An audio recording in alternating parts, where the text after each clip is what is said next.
अस्सलामुअलैकुम dear student. अब हम सॉल्व करेंगे एक्सरसाइज 4.2 क्वेश्चन नंबर 1, जो कि हमारे पास अगेन वही फैक्टराइजेशन का क्वेश्चन है। फैक्टराइज करना है हमें, तो आइए इसको सॉल्व कर लेते हैं। पार्ट नंबर 1 हमारे पास है m² minus 22mn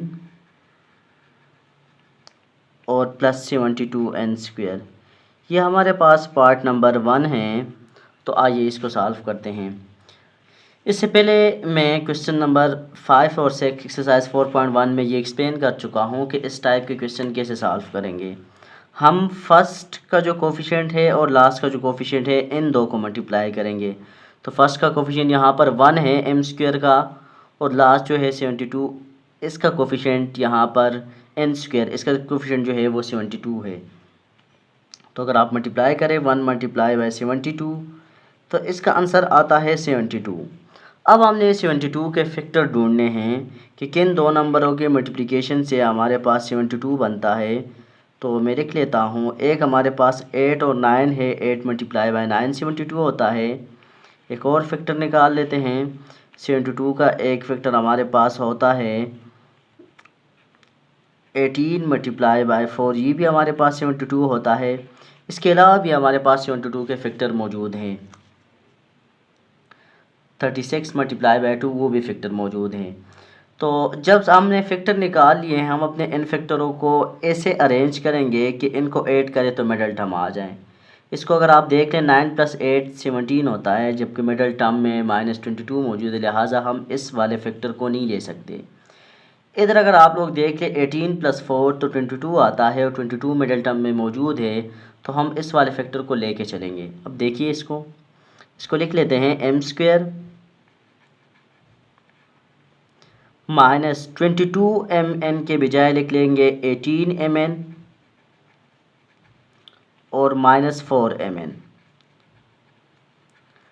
plus 72n² अपनी जगह पर वैसे ही आ जाएगा।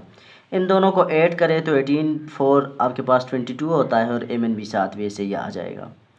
जब हमारा ये स्टेप कंप्लीट हो गया, इसके बाद हम दो के पेयर बनाते हैं, तो एक पेयर हमारे पास ये बन जाएगी और एक पेयर हमारे पास ये बन जाएगी। इस पेयर में कौन सा ऐसा टर्म मौजूद है या कौन सा अल्फ़ाबेट मौजूद है जो दोनों में है, मतलब वो कॉमन है, तो वो m है। यहाँ पर भी मौजूद है और m यहाँ पर भी मौजूद है। तो यहाँ से अगर आप m कॉमन लें तो यहाँ पर पीछे सिर्फ m बच जाएगा, और यहाँ पर आपके पास पीछे बच जाएगा 18n। सिमिलरली अगर आप यहाँ से -4n कॉमन लें, -4n इसलिए कि n इस वाले टर्म में भी मौजूद है और n इस वाले टर्म में भी मौजूद है। 4 क्यों कॉमन लिया कि 4 इस वाले टर्म में भी मौजूद है और 4 इस वाले टर्म में भी है।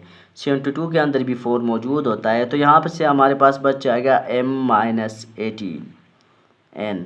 ये भी हमारे पास m-18n बच जाएगा। तो इसको थोड़ा सा मज़ीद सिंप्लीफाई कर लेते हैं। m-18n दोनों में मौजूद है, तो ये भी बाहर निकल जाएगा। यहाँ पर भी मौजूद है और यहाँ पर भी मौजूद है। पीछे बच जाएगा m-4n। तो इसके साथ पार्ट नंबर 1 जो है इसका सॉल्यूशन कंप्लीट हो गया। तो नेक्स्ट चलते हैं पार्ट नंबर 2 की सॉल्यूशन की तरफ। तो पार्ट नंबर 2 हमारे पास है a² माइनस 47a प्लस 90।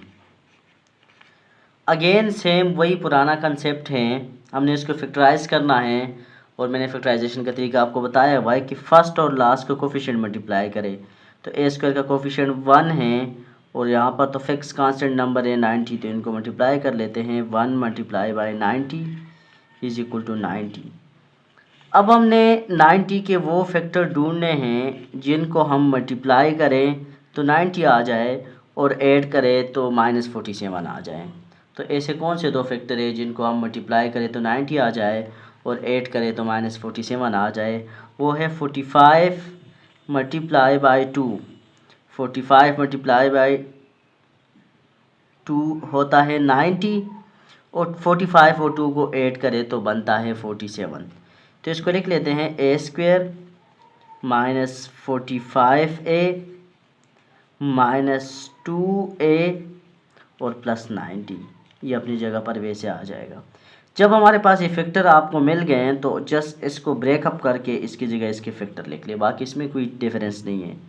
इन दोनों में कॉमन क्या बन सकता है, a कॉमन बन सकता है तो वो निकाल ले, पीछे बच जाएगा a -45।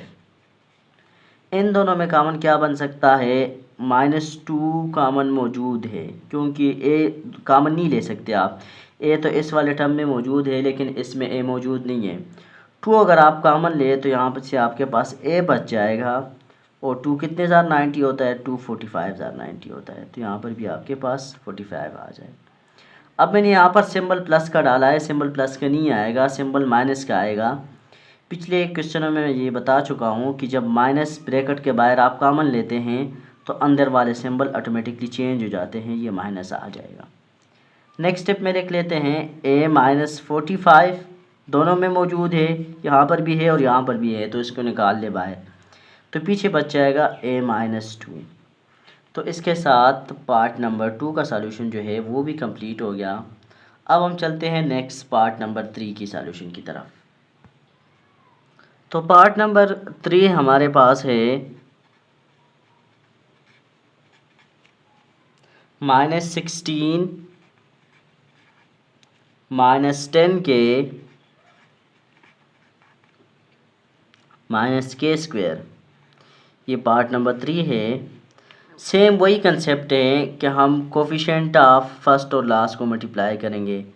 k² का कोफिशिएंट जो है इस केस में -1 है, और 16 का जो कोफिशिएंट है ये तो कांस्टेंट नंबर है, ये तो खुद ही कोफिशिएंट है, तो ये -16 है।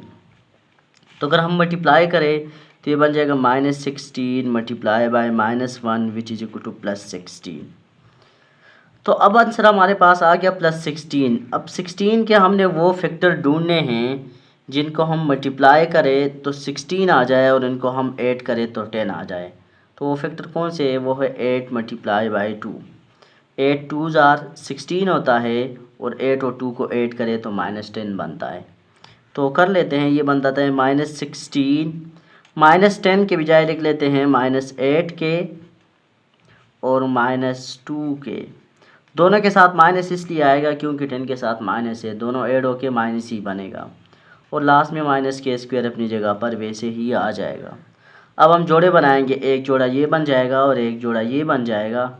इन दोनों जोड़ों में अगर देख ले इस वाले इन दोनों में, तो यहाँ पर हमारे पास कॉमन है -8, क्योंकि -8 कितने ज़ार 16 होता है, 8 2 ज़ार 16। और जब मैंने कहा था माइनस कॉमन लेते हैं तो अंदर वाले सिंबल चेंज हो जाते हैं, तो ये प्लस आ जाएगा और साथ में सिर्फ के बच जाएगा, क्योंकि 8 तो ऑलरेडी बाहर निकला हुआ है, और 16 में से अगर 8 निकाल ले तो आपके पास 8 2 ज़ार 16 होता है, यहाँ पर 2 बच जाएगा और ये के अपनी जगह पर वैसे ही आ जाएगा। इसी तरह इनमें आप माइनस कॉमन ले लें और साथ में के कॉमन ले लें, क्योंकि जब आप के यहाँ पर भी मौजूद है और के यहाँ पर भी मौजूद है, तो यहाँ पर बच जाएगा 2 + के। 2 + के इसलिए कि आप इसको चेक भी कर सकते हैं, 2 और के को मल्टीप्लाई करें तो -2 के बनता है, और इसको मल्टीप्लाई करें तो -k² बनता है। दूसरी बात, के दोनों में मौजूद है तो के कॉमन लें, यहाँ पर 2 बच जाएगा और यहाँ पर बच जाएगा के, तो ये बन जाएगा 2 + के। 2 + के दोनों में मौजूद है तो इसको भी आप कॉमन ले लें, तो पीछे हमारे पास बच जाएगा -8 -k। तो इसके साथ पार्ट नंबर 3 का जो सॉल्यूशन है वो भी कंप्लीट हो गया। नेक्स्ट अब हम चलते हैं पार्ट नंबर 4 की सॉल्यूशन की तरफ। तो पार्ट नंबर 4 हमारे पास है x² + 20x + 51।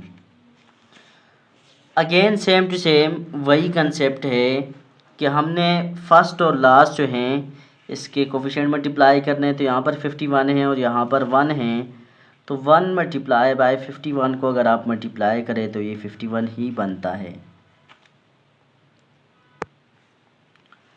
51 के अगर फैक्टर निकाल ले तो अब हमने ऐसे दो नंबर ढूंढने हैं जिनको आप मल्टीप्लाई करें 51 आ जाए, और इनको आप ऐड करें तो आपके पास 20 आ जाए। तो वो हमारे पास है 17 मल्टीप्लाई बाय 3।